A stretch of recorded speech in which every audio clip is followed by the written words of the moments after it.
What's up, y'all? Welcome back to From the Ground Up. I am Dr. Becky Allen, and I am so glad you are here today because I am really excited about this episode. We're going to talk about one of my very favorite topics today, and that is marketing. And I promise you guys, this is not going to be one of those just boring marketing lectures, okay? My hope and my intention is that this is going to fundamentally change the way you think about marketing and growing your practice in general. And it did for me. Everything I'm going to teach you today did that exact same thing for me. And side note, before I dive into everything, I want to give flowers where flowers are due. Okay. About a year and a half ago now, I hired Tori from Ugly Ventures, UGLI, Ugly Ventures. And she taught me this framework and this concept that I'm about to teach you today. Since then, I have implemented everything that I have learned from her into my business. And it has been amazing. So I just wanted to give her shout out and to tell you to check her out for more support if you are looking for that, because she is incredible and she has changed the way that we market at Genesis. So love that. Love you, Tori. And let's get into it. So I want to start with a question. Who feels like growing your practice is just literally exhausting? Okay. And of course it's tiring. We're business owners, but specifically in the marketing, who feels like you are constantly just trying to get more people into this bucket and your bucket has a hole in it? You get a new patient, you work super hard, you get them on a plan of care, finish their plan of care, and then you're just back to square one, right? You're back on Instagram, making more posts, hosting more workshops, grinding for the next person to walk through the door, and it's yeah, I've been there too. And I want to share what I have learned about why this is happening in your marketing efforts and what you can actually do about it. And truth be told, it is a system problem, specifically a funnel problem. And let me tell you, it took me way too long to realize this, way too long to understand it fully, and way too long to take action and integrate it into my business the way that we're currently utilizing it. Because I am a typical visionary, you guys. I don't think in systems. It's not how my brain tends to work. So it's harder for me to grasp concepts of systems. And I know all of you people out there that are like, I am a walking system. What do you mean you don't think in systems and it's hard for you to think in a system? I know. Okay, I know, but it's just not how my brain works. So it took me longer than it should have to be able to integrate this into the business. But now that we have, it's truly incredible. And I want to share it with you guys now that I actually understand it, am using it, and have seen that it works. Okay. And don't worry, if you are similar to me, if you're I'm totally a visionary, I struggle with systems and processes, this is going to help you. And also, if you are systems minded, my fellow operations girlies out there, if you are systems minded, this is going to change your entire marketing strategy for the better. Okay. Whether we realize it or not, most of us are we are using a funnel for our marketing. And that's what we're taught to do, right? Get them in the funnel, get them in the funnel. A funnel is wider at the top, and then it, funnels down and becomes more narrow at the bottom. That's a traditional funnel. So in marketing, we are taught to pour a bunch of people into the top of the funnel, and then they go through the funnel, whatever that funnel looks like for you, and a small number of people come out the other end as a paying client, a customer, a patient, and then the funnel ends, right? Because it did its job. You got them in the funnel, and some of them converted to a paying client. But it ends. It just stops. And then what do you have to do? You have to go out and get more into the funnel, and you have to refill it for the rest of time because there is a literal hole in it where they drop out after they convert. And what I want you to hear today, what I want to teach you today, is that we actually have to stop treating our marketing like a funnel, okay? Because a funnel ends. And if your marketing ends, every time you get a patient, you are going to stay exhausted, okay? What we want instead of a funnel is a flywheel. A flywheel is not a funnel. It's a circle. It never, ever ends. And the most beautiful thing about a flywheel is that once it gets spinning and it's spinning well, it begins to move on its own. It compounds. It builds its own momentum. And eventually, once this is spinning and working and flywheels a flying, your patients are doing your marketing for you. That's the goal. That's what we're building. And I want to explain exactly how to do this so you can literally walk away and install this into your business. Okay. So, when it comes to a flywheel, there are 6 stages or sections of the flywheel. And I want to walk through each one with you because understanding all 6 is what makes the whole thing flywheel. This is what makes it go. Okay. So if you're in a spot where you can write this stuff down as I go, great. If not, just go ahead and listen, and then you can come back and fast forward to this part and then write it down after. But either way, this is going to be super helpful, is my hope. So stage 1 is awareness. This is simple. This is the moment someone hears about you for the first time. Maybe they came across your Instagram. Maybe they Googled pelvic floor therapy near me and your practice came up. Maybe their OB mentioned your name. However it happened, they now know you exist. That is the awareness stage of the funnel. Okay. Stage 2 is engage. This is when they actually do something. They subscribe to your newsletter, they download your free guide, they sign up for your workshop, they fill out your contact form. It's kind of like they raise their hand, they became aware, and then they raise their hand and they say, okay, I'm interested. And now they are inside your world because you have an email of theirs, you have a phone number of theirs, okay? They're inside your ecosystem. Stage 3 then is nurture. Okay, this is the one that most people are weaker in, or even that they tend to skip altogether because maybe they don't realize how valuable it is, but it's costing you. Okay, if this is a weak section or if you don't have this, this is costing you. Nurture is everything you do to build the relationship once someone is in your world, but before they've necessarily become a paying client. This is your email sequence, your regular newsletter. This is your podcast. Hello, this is me nurturing you right now, by the way. It is the consistent, valuable content that makes them trust you before they ever book an appointment and pay you money. If you're not nurturing your leads, then people are just sitting in your ecosystem and they're getting cold. They came in as a warm lead and then you let them go cold. And we can fix that. And it's literally not as hard as you think. So keep listening.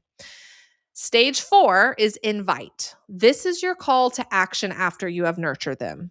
And nurturing can be, 1 or 2 emails, or it can be they've been getting your emails for 4 years and they finally to have a call to action that matters to them and they take it, right? But stage 4 is invite, your call to action. This is where you actually ask them to become a customer, a client, a patient. And to be really clear about this, an invite is not a hint, okay?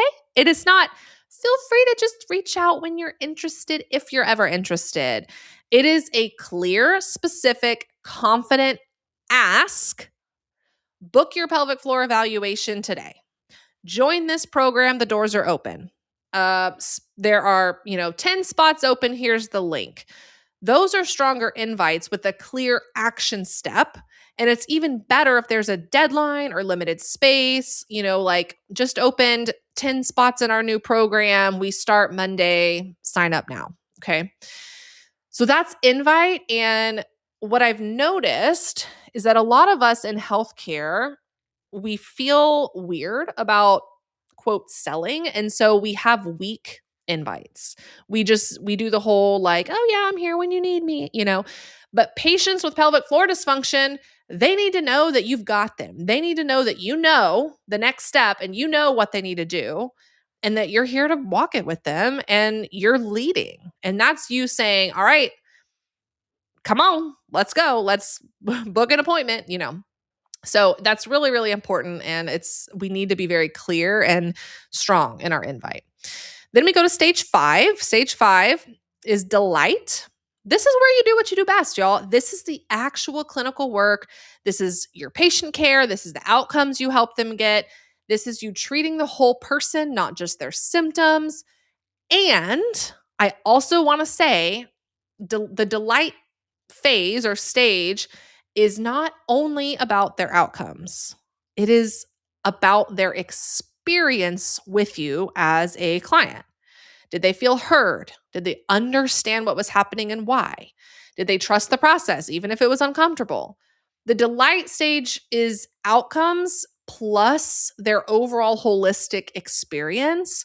Both matter so much for this stage. So get this stage right. And chances are this is probably most of our strongest stage. Okay. We're really, really good at what we do, hopefully. And then there's stage 6, the final stage. And honestly, this for us at Genesis, like this is the one that we are currently working on. And this is the one that is the magic one. Okay. And it's called advocate. This is when your delighted patient from stage 5 becomes a vocal fan. They are an advocate for you. They tell their friends, they leave you a 5-star review. They send their coworker to you. They share your Instagram post to their stories because they're so thankful of what you did for them and they believe in what you're doing, right? But the thing is about this advocate stage is that advocates don't just happen because the delight stage was amazing and because they got good results, okay? Because think of all the patients that you've helped and they've all gotten great results, but only like 4 of them have ever said anything publicly and sent people, right? You have to have a system here in this advocacy stage. You cannot just be great at delight and then hope they become an advocate. You have to build a system in here. You have to build the ask of advocacy into your actual process. When are you going to formally ask for a review? Okay. After session 4, at a discharge, is it in an email? Are you texting it? Are you personally asking them in the treatment room? When are you asking them to send a referral if they know anyone that can benefit from your services? Are you sharing patient success stories with permission, of course, obviously, in your content and in your emails?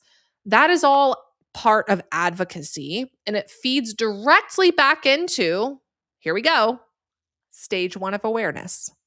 And that is how the flywheel is a circle and continues to spin. Because as they move through the stages of the flywheel, remember it's a circle, advocate is right there next to aware because advocate fills the aware bucket through their advocacy. And that is kind of where the compounding effect starts to happen. Okay. And I know a lot of us already have a strong word of mouth referral presence, right? Like chances are, if I asked you if you're an incredible pelvic floor therapist and I'm like, where do you get most of your patients? You're probably like, well, word of mouth. So imagine then how much better it will be when you actually build that into a process. It's going to skyrocket. I'm telling you right now, it's going to skyrocket.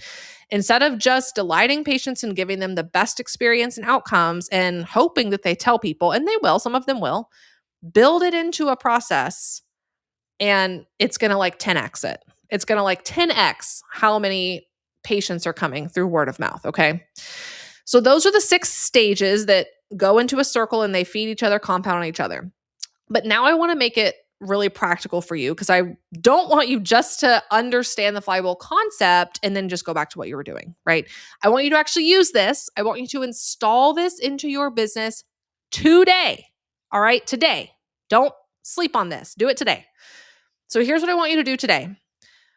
It is called like a flywheel audit, if you will. It's going to take you like 15 minutes, I swear.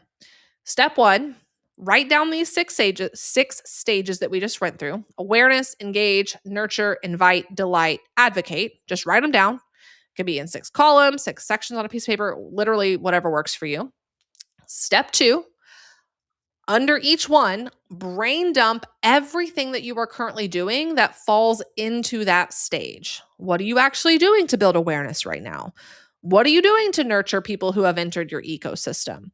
What does your invite and call to action look like once they've been nurtured?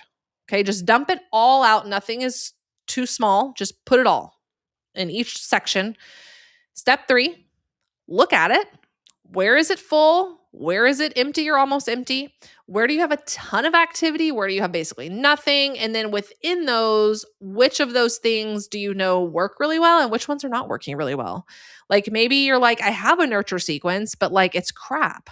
Okay. Like write it down, put it in the thing that you have a nurture sequence whenever someone fills out your contact form, but also be like, not working, right? Like I have it, but it's not good. So make all those notes. Okay. And that will help you know kind of where your strengths and weaknesses are currently. Because I'm telling you what I see happen over and over with practice owners, and what happened with me, frankly. They come to me and they're like, Becky, I just need more leads. Like, I just need more people to find me. And then we do this exact exercise and we find out their awareness and engage is actually pretty dang solid. They're getting found, right? Instagram's working, Google's working, referrals are coming in. But maybe their invite stage is like non-existent. Okay. Their website just says contact us. Their social posts never actually tell anyone to book or have a call to action. Their emails are not strategically leading people to the next step that is going to help them reach their goals. They're putting out great content and then just like hoping people figure out the next step on their own. And the people don't, because people need to be invited. They need to know, the right next step for them. These people don't have a lead problem. They have an invite problem. And that's a completely different fix, right? It's different when you're fixing invite versus aware. And that's, you have to know that. You have to know where your weaknesses are on the flywheel. So that way, you're addressing the correct things of why your marketing is struggling. Sometimes someone's invite and delight might be strong, but their advocate stage is literally empty. Okay. That's us. That was Genesis for a while.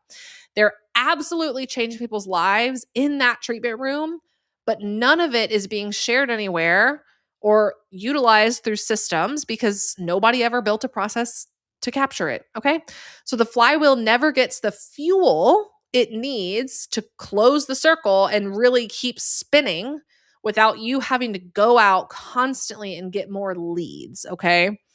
And of course, we're always going to be getting more leads, but the idea of the flywheel is that it starts to fuel itself primarily rather than patients just falling out of your ecosystem. And this little audit activity shows you exactly where your energy needs to go. Okay. And literally, instead of trying to fix everything at once, which is, by the way, a recipe for burnout. Okay. Hello. Where's my fellow high achievers? Okay. You find your biggest constraint through this little audit process and you fix that first. Okay. Sound familiar? This is root cause thinking.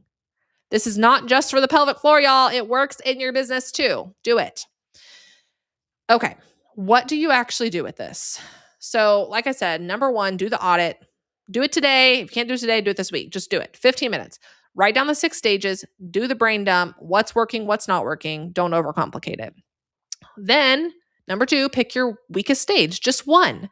Commit to one improvement there, not 10 improvements, not a whole marketing overhaul, you guys. Just one thing. Start with one dang thing.